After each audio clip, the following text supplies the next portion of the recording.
NMS का main do Michel Phelps हन और मां नाम डू जोसेफ बकर है। हम डॉनन स्टेनफोर्ड विश्वविद्यालय के स्कूल ऑफ मेडिसिन में नापतकालम विभाग में नापतकालम फिजिशियन हैं। इस व्याख्यान में हम अलग अलग निदान जांचों और परिणाम के ऊपर चर्चा करेंगे जिनका उपयोग चिकित्सक कोविड-19 वाले रोगियों के आकलन और रोग निदान के लिए कर सकते हैं। कुछ परिणाम यह संकेत देते हैं कि रोगी का पूर्वानुमान ज़्यादा खराब है और इसलिए उसे उच्चतर स्तर की सेवा की ज़रूरत हो सकती है। किसी रोगी के बीमार होने का आपका नैदानिक हमेशा नैदानिक से अधिक महत्वपूर्ण होता है। यदि कोई रोगी तेजी से सांस ले रहा है, अल्पऑक्सीयता, हाइपोक्सिया से पीड़ित या व्याकुल है, तब साधारण लैब परिणाम का यह मतलब नहीं कि रोगी बीमार नहीं है। बीमार, तथापि, लैब परिणाम और इमेजिंग का इस बात का संकेत देने के लिए उपयोग किया जा सकता है कि रोगी और बिगड़ने की संभावना रखता है और उसे अधिक निगरानी या उच्चतर स्तर की सेवा की आवश्यकता हो सकती है।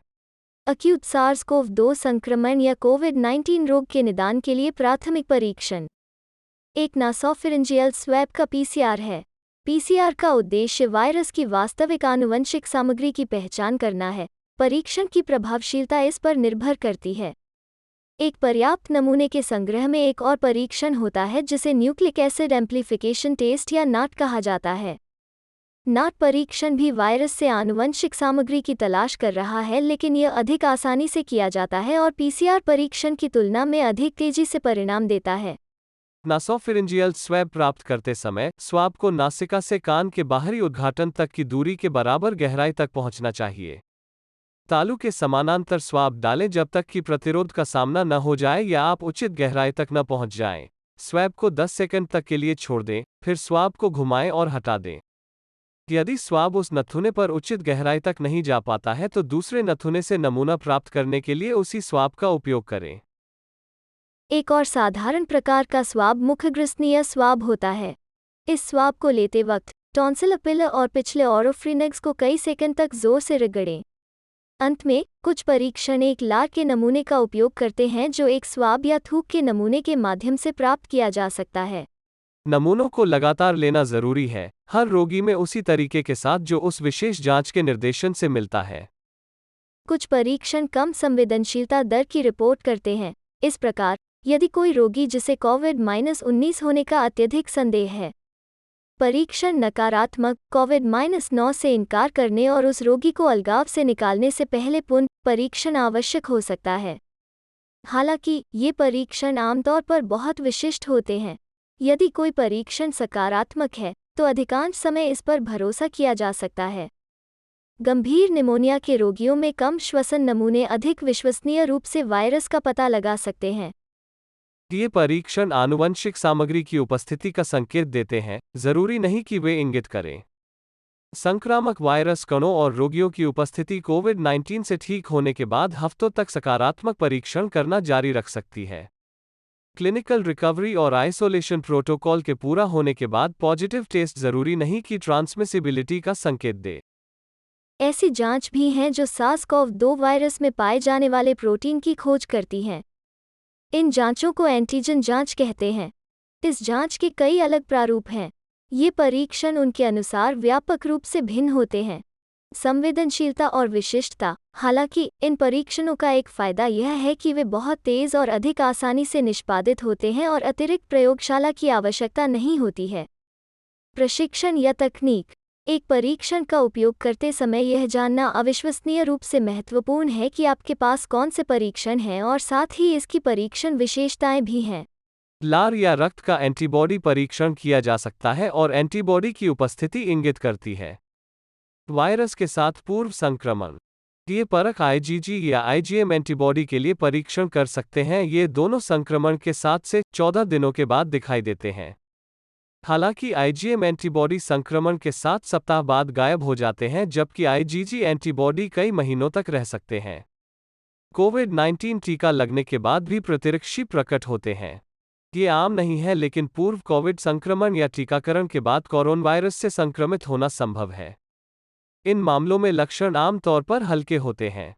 इसके कारण स्वास्थ्य सेवा कर्मचारी जो सार्स-कोवी के लिए आईजीएम या एक सकारात्मक पाए जाते हैं या जिन्हें टीका लग चुका है, उन्हें फिर भी रोगियों की सेवा करते समय उचित पीपीई पहनना चाहिए। आप अन्य साधारण बीमारियों के लिए जांच कराने के बारे में भी सोच सकते हैं जो आपके स्थान में प्रचलित हैं, जैसे कि खांसी, जुखाम, मलेरिया, डेंगू, टीबी या HIV। इसके अतिरिक्त रोगियों को पित्ताशय, आंत्रपुच्छकोप या जीवाणु निमोनिया हो सकता है।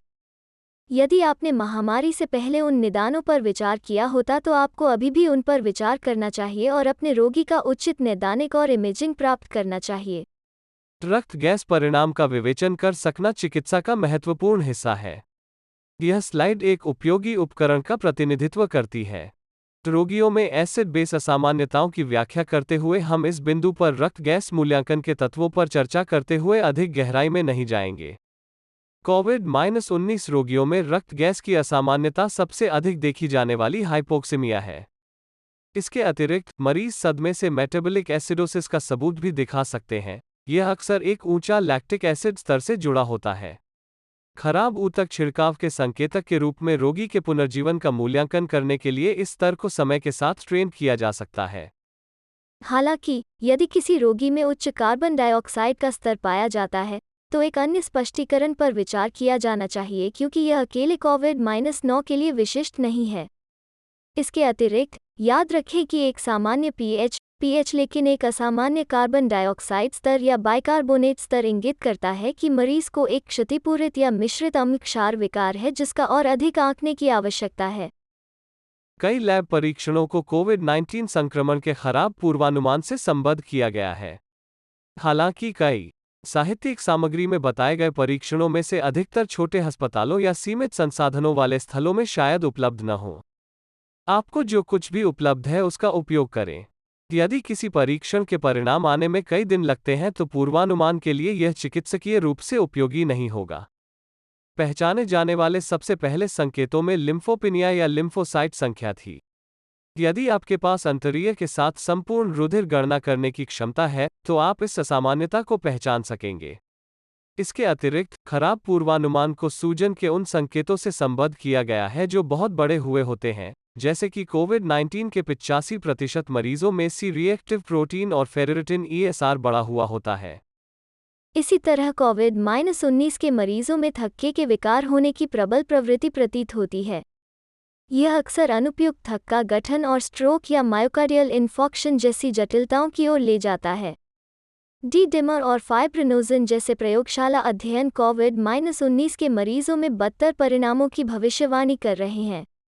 स्कंदन परीक्षण जैसे PTT, PT और INR को भी लागू किया जाना चाहिए क्योंकि मरीजों को स्कंदनरोध की आवश्यकता हो सकती है। मृत्यु के अतिरिक्त कारणों में से एक हृदय जनित सदमे और अरेथमियस से जान पड़ते हैं। ट्रोपोनिन या अन्य हृदय संबंधी बायोमार्कर या तो focal myocardial ischemia, systemic shock या मायोकार्डियल सूजन जैसे मायोकार्डिटिस से हृदय संबंधी क्षति के मूल्यांकन के लिए महत्वपूर्ण है। और जैसा कि कई अस्वस्थ मरीजों के साथ होता है, गुर्दे संबंधित सामान्य लैब परीक्षण को जांचना एक अच्छा विचार है। जैसा कि क्रेटिनिन और यूरिया नाइट्रोजन परीक्षण में देखा जाता है, यह छिड़काव और मरीज फैलाव की अवस्था की निर्धारण प्रक्रिया में सहायता के लिए अत्यावश्यक होता है। गंभीर रूप से अस्वस्थ किसी भी मरीज में इलेक्ट्रोलाइट्स की जांच बहुत महत्वपूर्ण है क्योंकि पोटेशियम, सोडियम, कैल्शियम या मैग्नीशियम की असामान्यताएं जटिलताओं और बदतर परिणामों का कारण बन सकती हैं। कोविड-19 के मरीजों में यकृत, लिवर फंक्शन परीक्षण बढ़े हुए हो सकते हैं और यह खराब परिणाम के पूर्वसूचक हो सकते हैं। यकृत, लिवर फंक्शन परीक्षण में बढ़त दवा विषाक्तता या रोडगुलिन की उपस्थिति का भी अनुमान लगा सकती है। कम एल्ब्यूमिन को भी कोविड-19 संक्रमण के खराब पूर्वानुमान से संबद्ध किया गया है।